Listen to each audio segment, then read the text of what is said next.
الرحیم۔ تمام دیکھنے اور سننے والوں کو میری طرف سے السلام علیکم۔ نواز شریف صاحب کا آنا، عمران خان صاحب کا جیل جانا اور پاکستان کے حالات اور جو کردار اس وقت جو کام کر رہے ہیں، میں کسی پہ الزام نہیں لگا سکتا، نہ میں کسی کو اچھا کہتا ہوں نہ میں برا کہتا ہوں۔ ہو سکتا ہے جی عمران خان صاحب برے ہوں، ہو سکتا ہے جی نواز شریف صاحب فرشتے ہوں، اللہ کے بہت پیارے ہوں، ہو سکتا ہے جی جو لوگ جو فیصلہ ساز لوگ ہیں وہ اللہ کے بہت قریب ہوں، اور جو کچھ نظام پاکستان کے اندر چل رہا ہے جی وہ صحیح طریقے سے چلا رہے ہوں۔ یہ تو قیامت میں قبر میں جا کے ان کو پتہ چلنا ہے وہ کیا کر رہے ہیں، وہ اپنے مقاصد کے لیے یا ملک کی بہتری کے لیے کر رہے ہیں۔ تو یہ تو اللہ تعالیٰ بہتر جانتا، ان کی نیتیں ان کے ساتھ، ان کے اعمال ان کے ساتھ۔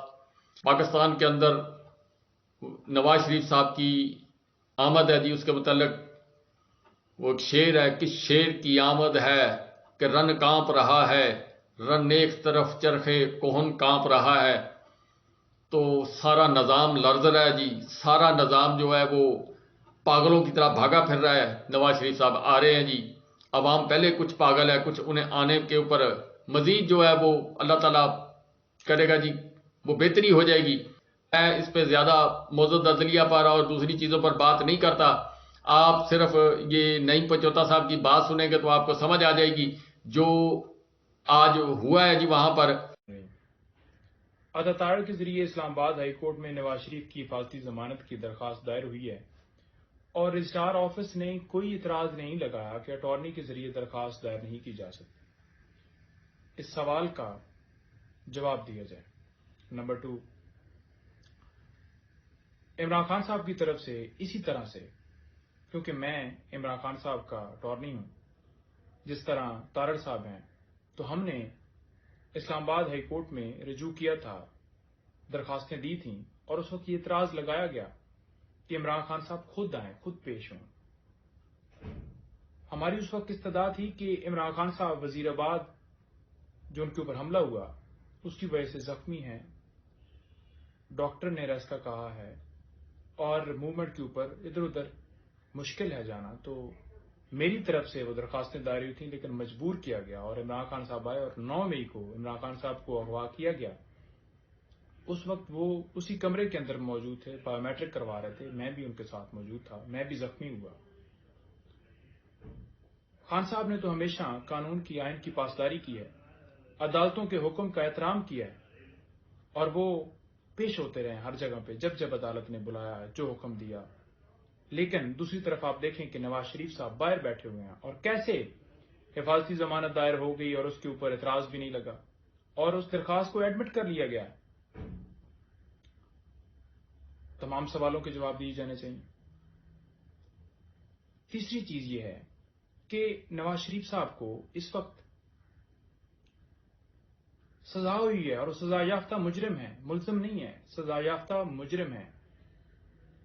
جیل سے وہ میڈیکل بہانہ بنا کر 4 ہفتوں کے لیے باہر گئے تھے، اور 4 سال پاکستان نہیں آئے، قوم سے بھاگے رہے۔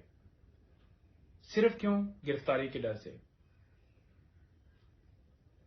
اور کیسے ان کو حفاظتی ضمانت جب ایک بندہ جیل کے اندر ہے اس جیل تک پہنچنے کے لیے مل سکتی ہے؟ تو نظام عدل جو کچھ ہمارا ہے وہ ہمارے سامنے ایک کھلی کتاب کی طرح ہے۔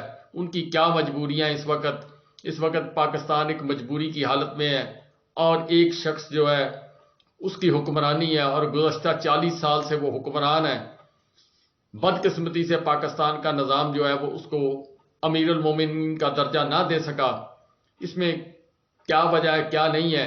کیوں ان کے بغیر وہ زندہ نہیں رہ سکتے، اور ان کی سفارش کے بغیر وہ آنے والا زندہ نہیں رہ سکتا، نہ حکومت میں آ سکتا۔ عمران خان صاحب کی حکومت کے دوران نواز شریف صاحب جناب معزز عدلیہ کو 50 روپے کا سٹامپ دے کر گئے تھے جی 4 ہفتے کے لیے۔ اب وہ تقریباً 4 سال سے بھی اوپر ہو گئے ہیں، تو اب وہ واپس آ رہے ہیں۔ اس وقت جنہوں نے بھیجا تھا وہی ان کو واپس لے کر آ رہے ہیں۔ اس وقت عدالتوں کی طرف سے جو فیصلے دیے گئے تھے وہ آج وہی عدالتیں جو ہیں وہ اپنے فیصلوں پر نظر ثانی فرما رہی، میں مہذب لفظ استعمال کر رہا ہوں جی، ان کو ریورس کر رہی ہیں۔ کتنے منٹ؟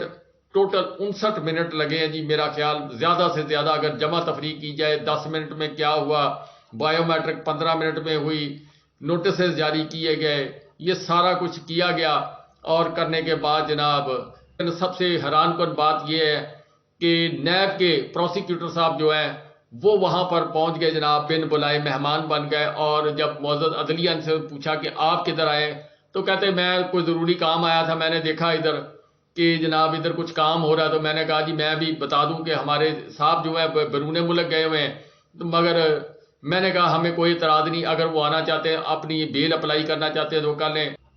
وہاں سے جسٹس طارق جہانگیری صاحب جو ہے انہوں نے کچھ تھوڑا سا ان کو کہا کہ یار اتنا تیز نہ چلو، نظام کو اتنا جو ہے وہ کھلا نہ کرو، کتاب جو ہے اس کو گیلا کر دو، پانی ڈال دو، کوئی لفظ جو ہے وہ سیاہی کے لفظ جو ہم نے پڑھے ہوئے ہیں وہ مٹ جائیں، کو تھوڑا سا آئین اور قانون کی بھی کچھ بقایا جو رہ گیا آئین، اس کو حساب سے اس کو آپ جو ہے وہ کور کرنے کی کوشش کریں۔ عمران خان صاحب پر سائفر کا کیس جو ہے وہ ایف آئی اے نے جو اس کے متعلق جو گواہان ہے یا ان کی جو لسٹیں ہیں وہ معزز عدلیہ کو پیش کر دی ہے، اور جناب اب اس کے اوپر جو کاروائی تیزی سے چلائی جائے گی، لیکن اس میں بہت سارے سکم رہ گئے۔ اس میں انہوں نے اقرار اس بات کا کر لیا کہ سائفر فارن آفس کے پاس ہے، اور اس کے علاوہ ڈیمارش کیا گیا، سازش نہیں ہوئی، یعنی جو اعلامیہ تھا لیکن ہم اس کی کاپی نہیں دے سکتے۔ اب اس بات سے آپ خود اندازہ کر لیں، یہاں تک تو بات چلو پروف ہو گئی کہ سائفر آیا تھا، ڈیمارش ہوا تھا، کانسپریسی نہیں ہوئی تھی، جس طرح اس وقت کے D G I S P R Babar Iftikhar صاحب نے کہا تھا کانسپریسی نہیں ہوئی، انٹرفیرنس ہوئی ہے۔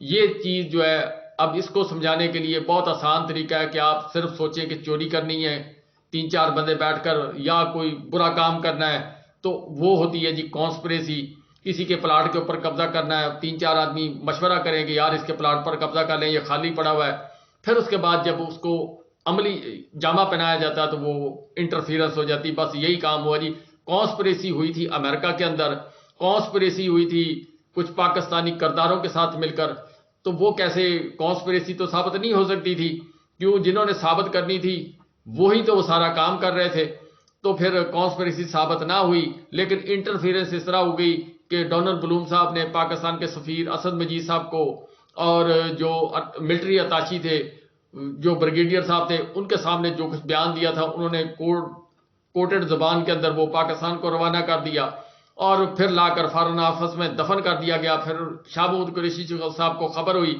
انہوں نے عمران خان صاحب کو بتایا، پھر وہ سائفر نکالا گیا، وہ پڑھا گیا تو عمران خان صاحب نے جلسے میں لوگوں کو بتا دیا۔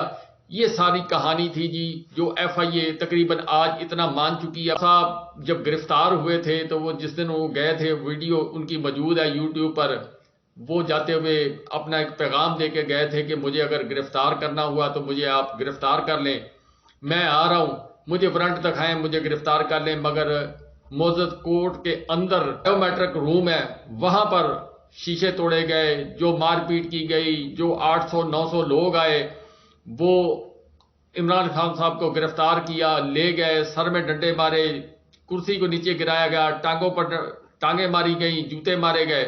یہ سارا کچھ عمران خان صاحب کے ساتھ ہوا۔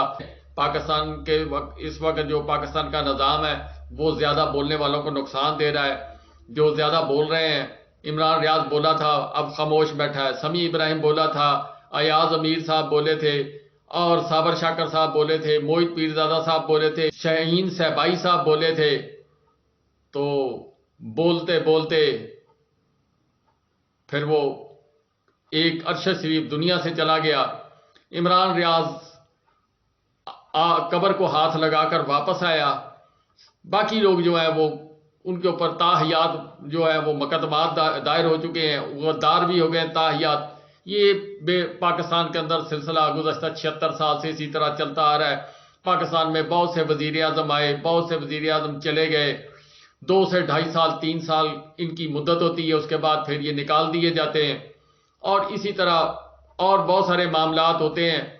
جو پاکستان کے اندر جس نے بھی اچھا کام کیا اس کو گورا جو ہے وہ اپنے جو لوگ یا سائنسدان یا جو نوبل کاز کے لیے کام کرتے ہیں ان لوگوں کو لوگ وہ نوبل ایوارڈ سے جو ہے وہ نوازتے ہیں۔ تو پاکستان کے اندر جو ہے اس کا نظام الٹ ہے، جس نے پاکستان کی بھلائی کی اس نے اپنی قبر خود کھودی اور وہ دفن ہو گیا۔ آپ قائد اعظم کو دیکھ لیں، گاڑی روک دی گئی. فاطمہ جناح کو دیکھیں، غدار بنا دیا گیا. بھٹو نے جو کچھ کیا اس کا صلہ اس کو پھانسی کے ذریعے مل گیا. شیخ مجیب الرحمان، اس کے ساتھ کیا کیا گیا، پھر پاکستان ہاتھ سے چلا گیا. لیکن کوئی بات نہیں، بٹوارا ہو گیا جی. دو بھائی تھے، علیحدہ علیحدہ ہو گئے، مکان جو ہے وہ بانٹ لیا. اس کے علاوہ جناب پھر محترمہ بے نظیر بھٹو ہے. نواز شریف صاحب بھی اسی پروسیس سے گزرے، لیکن ہوشیار چلا کے وہ اپنا وقت نکالنا جانتے ہیں. افسوس کی بات یہ ہے کہ عمران خان صاحب نے ایک فقرہ کہا تھا، کوئی رہ تو نہیں گیا. بس اسی بات پر میں اپنی ویڈیو کا اختتام کرتا ہوں جی.